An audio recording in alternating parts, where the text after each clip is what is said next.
Again, welcome to the Village of Bartlett Committee of the Whole meeting for April 1st, 2015.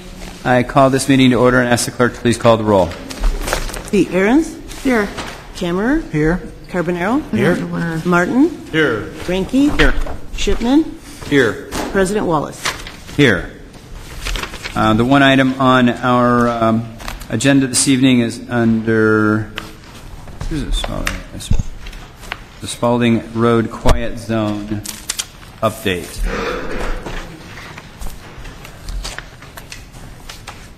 I am assuming, being it's not on a regular committee here, we're just going to turn it on over to Paula. All right. Take it away, Paula. In 2012, we entered into an agreement with Canadian National Railroad in which they provided $1 million in sound mitigation funding. And the priority that we set for that funding was a quiet zone at Spaulding Road and that truck. And the crossing was behind me. Because, according to the U.S. Department of Transportation crossing inventory, that crossing has 86 trains a day and is in close proximity to Spring Lake Estates, Castle Creek, and Denver divisions.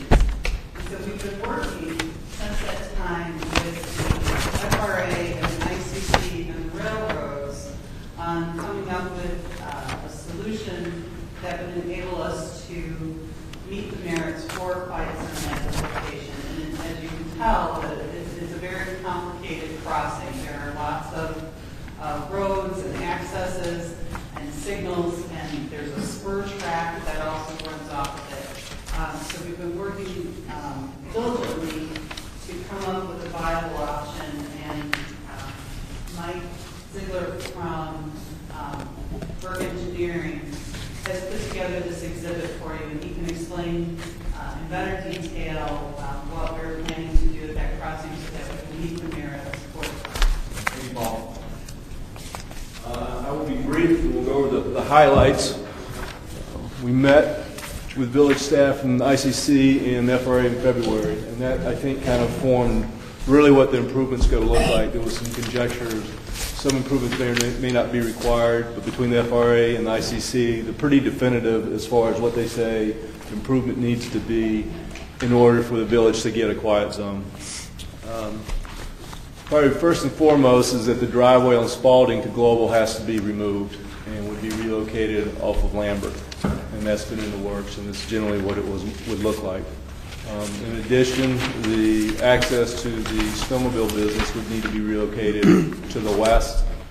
And then on Spaulding itself, and this really came out of the meeting in February, two primary things. One, the ICC and the FRA really felt that some type of improvement to Spaulding to kind of realign it. There's a little kink in there. It doesn't drive real well. They really wanted to see that as part of the improvements. The other improvement would be a barrier median through the tracks.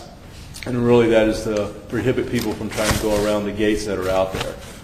One other improvement the ICC is going to do, regardless if the quiet zone is established or not, is that they're going to put a gate west of the spur track, because there's not a gate now for eastbound traffic there. They're going to actually do that under a stipulated agreement with the CP Railroad. So generally that's, in a nutshell, what the improvement's going to look like. That's really what was agreed to in the February meeting.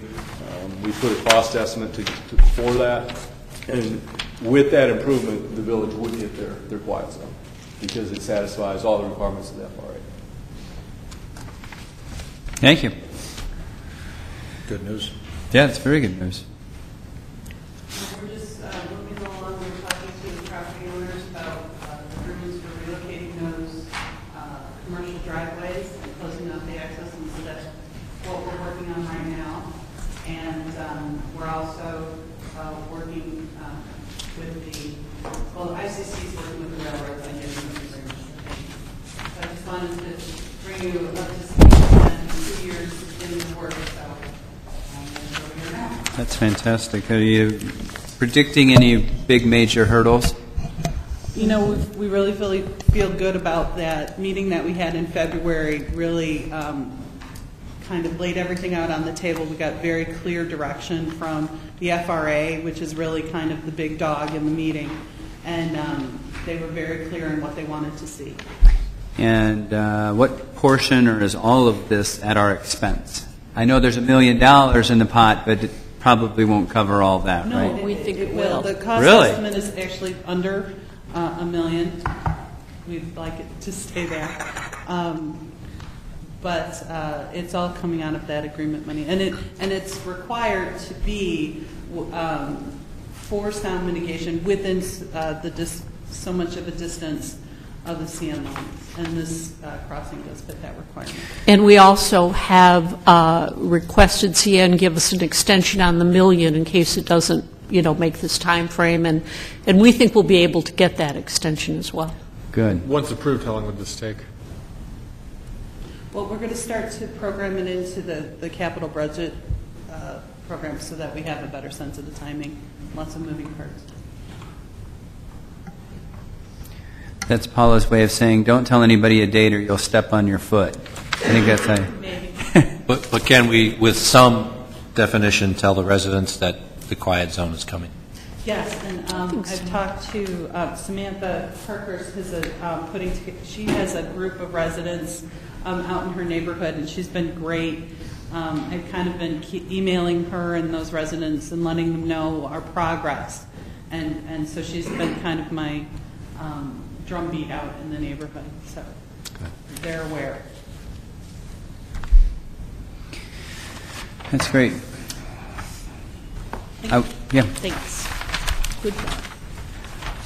I believe that is all we have on our committee agenda. Thank you, Paula, for the explanation and the very good news. And we'll be moving directly into executive session for deliberations concerning salary schedules for one or more classes of employees. And with that, I would entertain a motion to adjourn the committee of the whole meeting. So moved. Second. It's moved by Trustee Martin, seconded by Trustee Shipman. The clerk, please call the roll. Trustee Ahrens? Absent. Kammerer? Yes. Carbonaro? Yes. Martin? Yes. Ranky? Yes. Shipman? Yes. We are